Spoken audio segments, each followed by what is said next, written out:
All right, what do you say, Mr. President? 5. You want to open briefcase number 5? No, I'm saying a lot of these women are 5s. President Donald Trump played Deal or No Deal over the weekend in a bid to broker a new deal for the border security budget. Well, that's not entirely true, although Alec Baldwin's Trump did play a fictitious version of the game show as part of SNL's Cold Open over the weekend. Kenan Thompson played Steve Harvey in the sketch, replacing Howie Mandel as host. So we decided to do this in the only format that you can understand. A TV game show with women holding briefcases. Also appearing in the sketch were Kate McKinnon as Nancy Pelosi, Alex Moffat as Senator Chuck Schumer, Beck Bennett as Kentucky Senator Mitch McConnell, Melissa Villaseñor as Representative Alexandria Ocasio-Cortez, and Leslie Jones appeared as Representative Maxine Waters. Additionally, Egan Wodum appeared as Cardi B, who recently posted about the government shutdown on Instagram. The episode overall was hosted by Rachel Brosnahan, fresh off her Golden Globe win for The Marvelous Mrs. Maisel, and who had the honor of hosting the very first SNL episode of 2019 with musical guest Greta Van Fleet. Did you make any New Year's resolution? Well, actually, mine was to host SNL, so I'm doing pretty well. Okay. What was yours? To find the killer? And this year I will.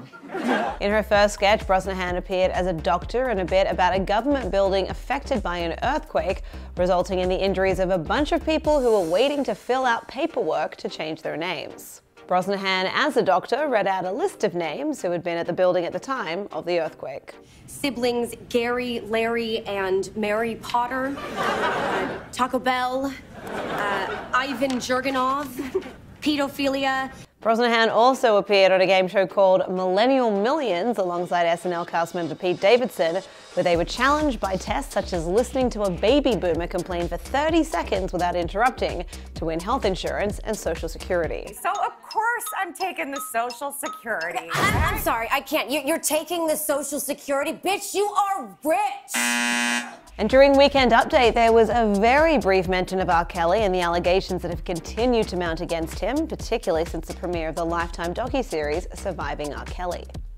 Speaking about the government shutdown, which was mentioned throughout Saturday's episode, Weekend Update co-host Colin Jost said, "These protections he's offering aren't even real laws. They're just vague promises he's making. And I trust a promise from Donald Trump about as much as I trust R. Kelly in a Claire's boutique." Also on Weekend Update, Pete Davidson dropped by with John Mulaney, where Mulaney, who used to be the head writer for SNL, explained that he and Davidson had been spending a lot of time together so that he could show Davidson that you can have a life in comedy that's not insane, a sober, domestic life. To which Davidson quipped, "Yeah, and after observing John's life, I publicly threatened suicide." The joke was made in relation to an Instagram post Davidson had made in December alluding to his suicidal thoughts, but which he later deleted. To watch full clips of the most recent episode of SNL, head to THR.com. For the Hollywood Reporter News, I'm Lindsay Rodriguez.